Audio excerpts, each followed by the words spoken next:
Ladies and gentlemen, I hope everyone is feeling at home at Kutano. Without which waste of time, we'll have our next speaker. Our next speaker goes by the name Modeste Asiubon. So Modeste is a JavaScript developer. He's a senior developer at that, and he's a trainer, and he's also a YouTube content creator. So he's somebody that has had experience working with JavaScript. You know, we've been talking about JavaScript as what concern Quick. So we will know what JavaScript is now because we just had an application of of the usage of JavaScript in Quick. So what is JavaScript? So our speaker Modeste will be talking to us about JavaScript everywhere. Let's be on it. So welcome, welcome Modeste, and I know you have had a lot of experience working with JavaScript, and I've seen your profile. Your profile is very interesting. He has worked with BNP. He has worked with Société Générale. He has a lot of experience. So just ladies and gentlemen, give him an attention that he deserves. You will not be disappointed. Welcome, Modeste. Thank you. Hello, everyone. I think I will switch to French.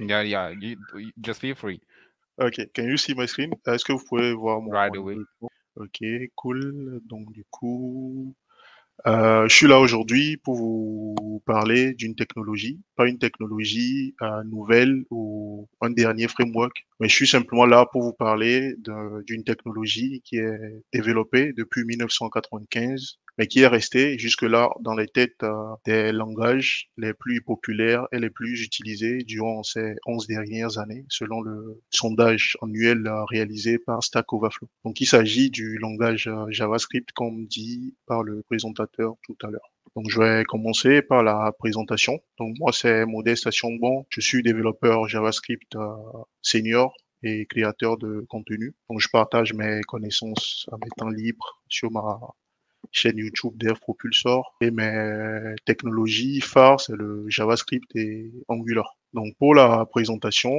je partagerai avec vous mon expérience sur le JavaScript et pourquoi le JavaScript est un langage dans lequel il faut investir ou parier en 2023, si ce n'est pas déjà le cas, et à l'avenir pour des personnes qui ne l'ont pas déjà fait. Donc je vais commencer en douceur par présenter ou faire une petite historique du langage JavaScript, qui est un langage que vous utilisez probablement ou dont vous entendez probablement parler dans votre quotidien, mais sûrement que vous connaissez moins, parce qu'il y a beaucoup de préjugés autour de ce langage. Les gens se disent, est-ce que c'est le langage des débutants?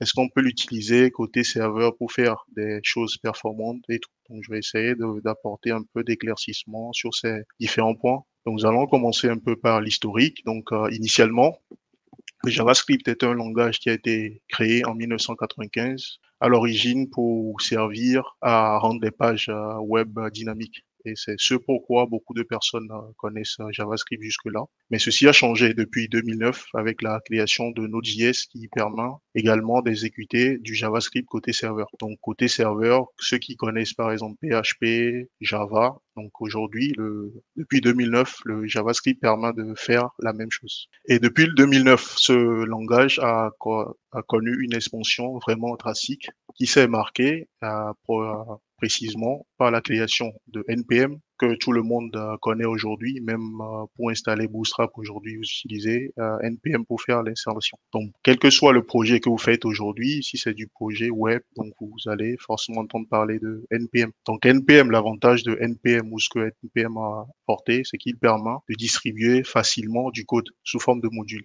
Donc, que ce soit une librairie, un bout de code, vous pouvez facilement partager cela en utilisant le NPM. Et ce que ça a apporté, c'est que la création de NPM s'est suivie de l'ère des outils et des frameworks JavaScript. Donc, nous avons une liste ici de frameworks qui ont suivi la création de NPM. On peut citer Angular, Vue, React et tout. Donc, nous avons également des librairies ou des frameworks côté mobile également qui permettent de faire du développement mobile. Donc, cette évolution s'est faite jusqu'à aujourd'hui. Et en 2003, ou pour ceux qui ne le savent pas, aujourd'hui, le JavaScript est le langage qui est omniprésent Donc, dans tout ce que vous faites aujourd'hui, le langage JavaScript est le langage qui est omniprésent. Et c'est le langage qui ouvre plus de portes aux développeurs, pour ceux qui ne le savent pas. C'est un langage qui permet, par exemple, de programmer dans différents paradigmes.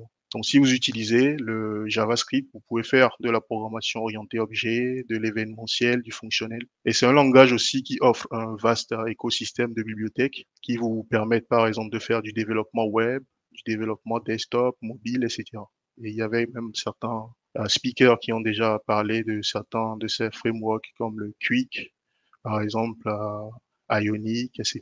Donc, c'est tout un vaste écosystème qui ouvre beaucoup de portes aux développeurs.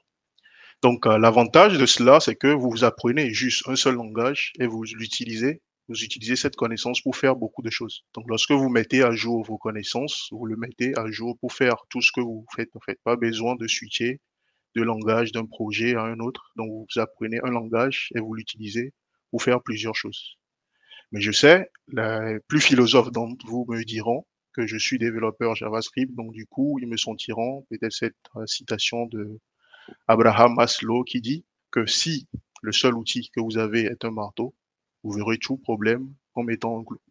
C'est vrai, vous avez en partie raison, mais il faut savoir que même si le JavaScript est utilisé aujourd'hui pour faire tout, ou que ça peut être utilisé pour répondre à des multitudes de besoins, cela ne reste pas une solution miracle à tous les besoins. Et pour cela, il faut connaître mieux le langage pour savoir quand ne pas l'utiliser. Et ceci nous amène au prochain point, qui est la force du JavaScript. Donc, pour comprendre la force du JavaScript, cela requiert de connaître, d'avoir d'autres connaissances, à savoir la différence entre ce qu'on appelle les CPU bound task et les IO bound task.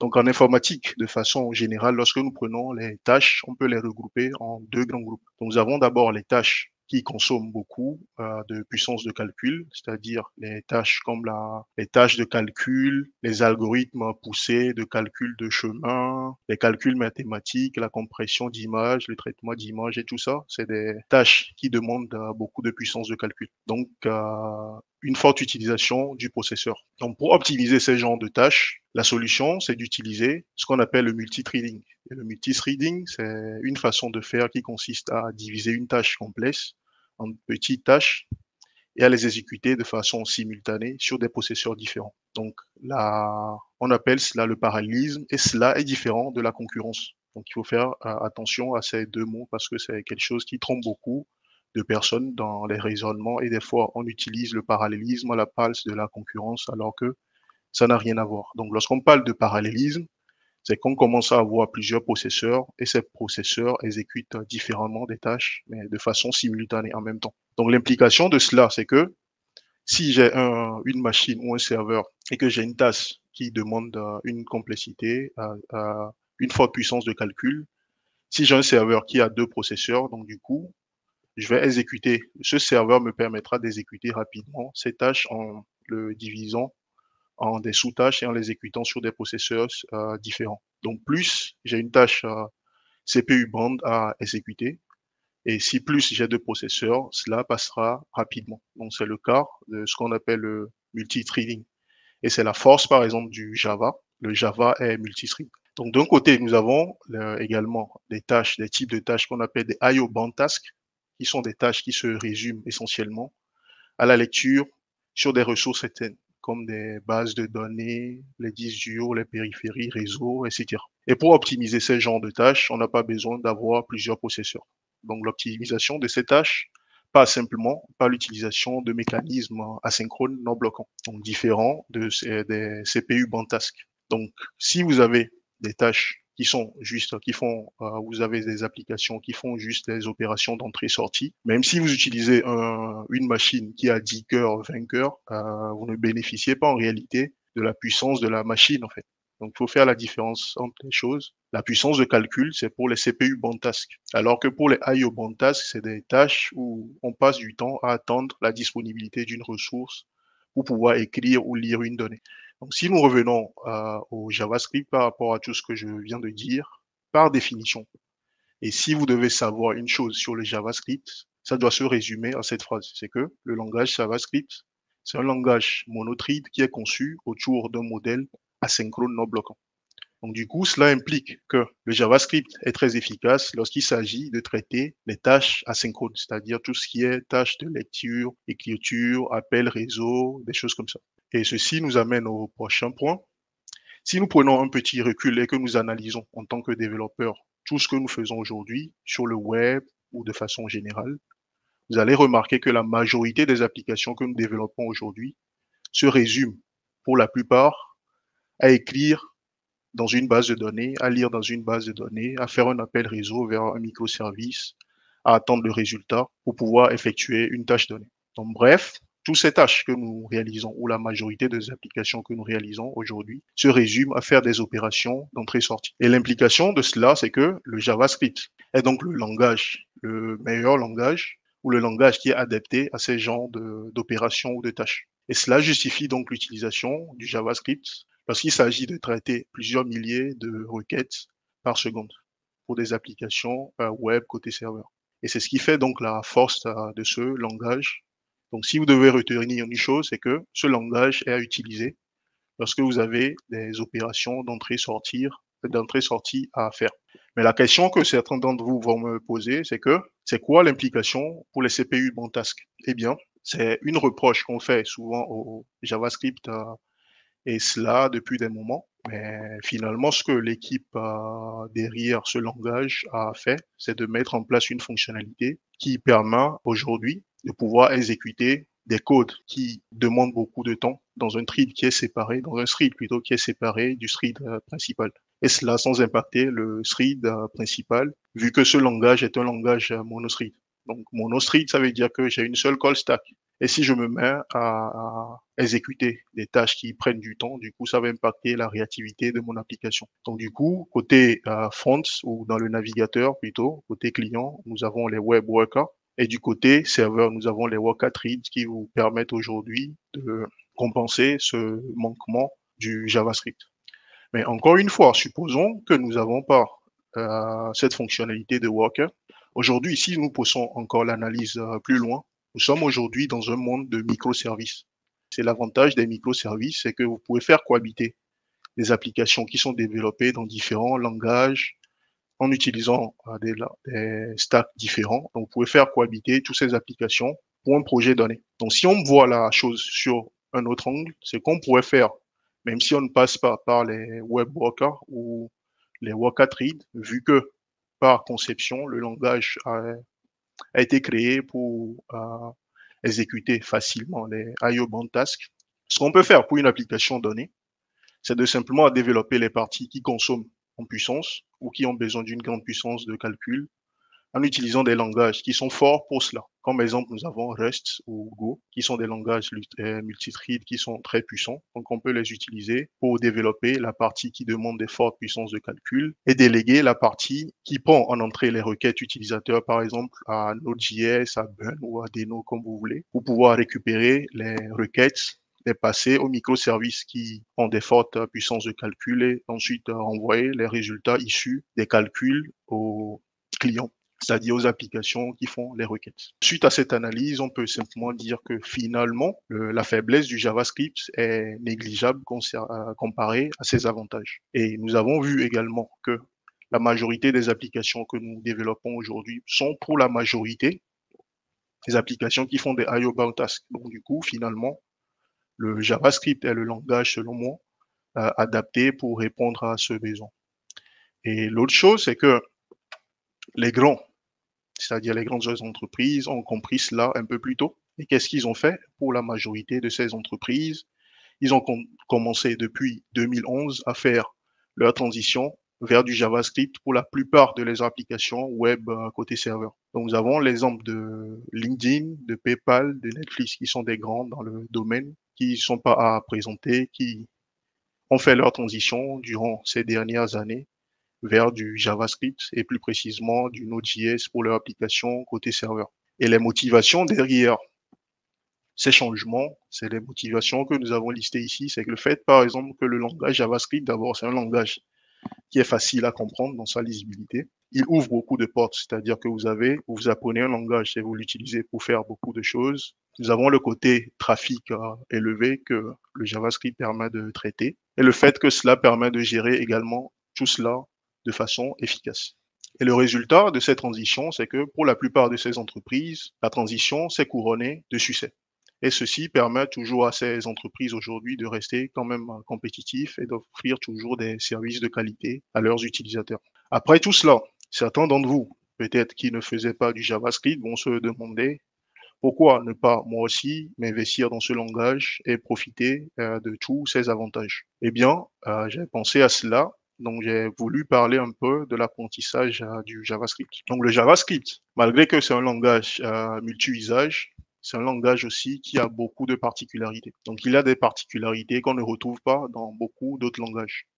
Donc, nous avons listé ici certaines de ces particularités comme le temporal dead zone, le hoisting, les properties descriptors et beaucoup d'autres particularités qui lui sont propres et qui font en même temps sa particularité. Donc, du coup, apprendre le JavaScript prend du temps. Mais ce que je peux dire, c'est que ce temps d'apprentissage peut être raccourci si vous trouvez la bonne ressource ou le bon mentor. Deuxième chose, c'est qu'aujourd'hui, beaucoup de projets, pour des raisons de maintenance, se basent sur ce qu'on appelle le TypeScript. Donc, certains dans l'audience également pourront me poser la question, nous sommes en 2023, pourquoi partir sur du JavaScript alors que je peux faire directement du TypeScript et profiter de cela? Laissez-moi vous dire que pour ceux qui ont de l'expérience avec du TypeScript, qui l'ont utilisé à un niveau poussé, de même qu'une expérience poussée en JavaScript, vous diront que le TypeScript, ce n'est rien que du JavaScript avec une couche de typage, avec tous les avantages qui vont avec, c'est-à-dire l'outillage, la lisibilité, la maintenance et tout. Mais ce qu'il faut savoir, c'est que si nous regardons l'image que nous avons ici, cette image résume beaucoup de choses. Donc, je vais essayer de zoomer un peu sur l'image. C'est que lorsque nous prenons le TypeScript, derrière, nous avons du JavaScript. Et la couche, la seule couche que nous avons au-dessus de ce JavaScript, c'est la couche de typage. Donc, si nous prenons aujourd'hui le TypeScript et qu'on extrait cette couche de typage, ce qui nous reste à la fin, c'est du JavaScript. Parce que vous ne verrez pas, c'est rare même de le trouver, de trouver par exemple des tutoriels ou des cours de TypeScript qui vous parlent par exemple des callbacks, qui vous parlent de l'asynchronisme, qui vous parlent par exemple du hoisting et tout ça. Et la raison, elle est simple, c'est parce que le TypeScript, c'est un langage de typage. Donc, lorsqu'on prend du TypeScript et qu'on extrait la partie typage, ce qui nous reste à la fin, c'est du JavaScript. Tout cela pour vous dire que dans votre apprentissage, le TypeScript ou une connaissance du TypeScript ne compense pas l'insuffisance de connaissances en JavaScript. C'est au vu de tout cela que j'ai décidé pour cette première édition de Mokutano de partager avec vous ces informations afin que vous puissiez, vous aussi, décider à l'avenir dans quoi investir, c'est-à-dire dans ce langage et parier dessus dans le futur si ce n'est pas encore le cas et de tirer profit de cela, comme moi, par exemple, pour les grands que j'ai cités comme Netflix, PayPal et tout cela le font déjà depuis des décennies. Donc ici, avant de terminer cette présentation, j'aimerais quand même partager avec vous certaines statistiques parce que je vous parle, si je n'appuie pas mes paroles ou mes affirmations par du concret, vous me direz peut-être que non, il fait du JavaScript, c'est à cause de ça, il veut nous vendre du JavaScript. Donc là, nous avons le sondage annuel, une partie du sondage annuel que réalise Stack Overflow chaque année dans la communauté de développeurs pour avoir des retours de la communauté. Donc si nous regardons un peu ici, c'est que le JavaScript demeure encore cette année le langage le plus populaire et le plus utilisé dans la communauté pour le développement de façon générale.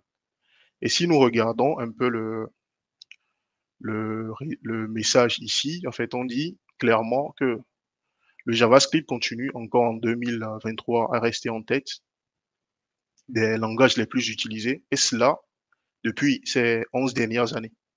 Donc ça veut dire indirectement que ce langage est quand même permet quand même de faire de bonnes choses en fait. Sinon, il n'allait pas garder sa position de premier langage jusque-là. Ok, donc J'ai également une deuxième statistique ici qui est tirée du fameux sondage State of JS qui est réalisé également chaque année pour avoir des retours de la communauté, des développeurs du JavaScript sur les outils, les nouvelles fonctionnalités du langage et tout. Donc ici, par exemple, la question a été posée de savoir pourquoi quelle utilisation les gens font du JavaScript. Et si on regarde un peu ce sondage, on verra que déjà le JavaScript, malgré qu'il est utilisé dans différents domaines, c'est qu'il reste quand même très utilisé pour le développement full stack dans le développement web de façon générale. Donc il est quand même utilisé pour le développement mobile, desktop et tout. Mais on note quand même que l'utilisation est quand même faible comparée au développement web de façon générale. Donc j'ai également ici une dernière statistique également sur l'utilisation dans l'industrie de façon générale. Donc la première chose, c'est qu'on l'utilise beaucoup dans le développement et c'est normal, c'est-à-dire dans la technique. Aussi, c'est que le JavaScript est également très utilisé dans le domaine de la finance aujourd'hui, dans le domaine d'abord du e-commerce, très utilisé dans le domaine du e-commerce, que ce soit dans la vente en gros ou en détail, dans le domaine des finances, de l'éducation, etc. Donc voilà de façon générale ce que j'avais à partager avec vous sur le JavaScript. D'abord, que c'est un langage multi-usage qui ouvre beaucoup de portes aux développeurs, que vous soyez débutant ou pas, que vous soyez une entreprise, c'est le langage dans lequel il faut investir. Vous pouvez également vous demander, j'ai parlé tout à l'heure du fait que apprendre le langage JavaScript demande du temps, mais que vous pouvez raccourcir ce temps si vous tombez sur les bonnes ressources. Donc du coup, perso, depuis un moment, je partage sur ma chaîne YouTube du contenu JavaScript poussé. Donc je m'arrête pas, par exemple, aux structures conditionnelles ou aux structures, je m'arrête pas plutôt aux structures, excusez-moi, aux structures de contrôle ou aux structures de données, mais je fais un peu d'une façon poussée dans le langage pour vous montrer des choses que vous ne trouvez pas d'habitude dans d'autres tutoriels, par exemple. Donc, si vous voulez devenir vous aussi un as du JavaScript, n'hésitez pas à faire un tour sur cette chaîne. Vous trouverez une playlist complète qui vous permet de passer du niveau zéro à un niveau avancé avec le JavaScript. Donc voilà pour ce que j'avais à partager avec vous pour cette présentation et j'espère que je vous ai apporté certains éléments ou que vous avez appris quelque chose de nouveau à travers cette présentation. Merci à vous. Merci Modeste pour ta présentation qui était édifiant pour tout le monde qui pourrait être dans notre internaute. Donc, thank you, Modeste. For everyone that was able to listen to this, I'm sure they can understand because it was quite detailed, your presentation, and with clear questions and answer in itself. I believe that's why we don't have a lot of questions, because in itself was an answer and at the same time a presentation. So thank you very much. And I wanted to already ask that what resources can people or those that are interested in taking up a career in JavaScript, you have already answered that question already. So you have already anticipated, you've gone ahead to answer the questions. And I will encourage everyone that is, because here we have diverse personalities, those that are representing startups, those that are representing companies, and those that are for themselves, even those that want to take up a career in the IT field. So take out some time and check out what is JavaScript. Go to his page, like he said, Dev Proposal. That is his YouTube channel. Follow his channel and see the content he's providing. And then that's free content for you.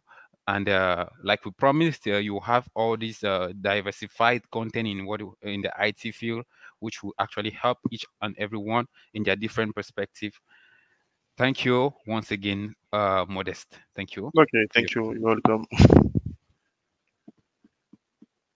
So we have had presentation like the one that just happened now on JavaScript and how to use it, why you need to use it, and insights, statistics on the market, the IT field, how it's being used. And so far, so good. It's proven that JavaScript, it's used frequently and is the top most used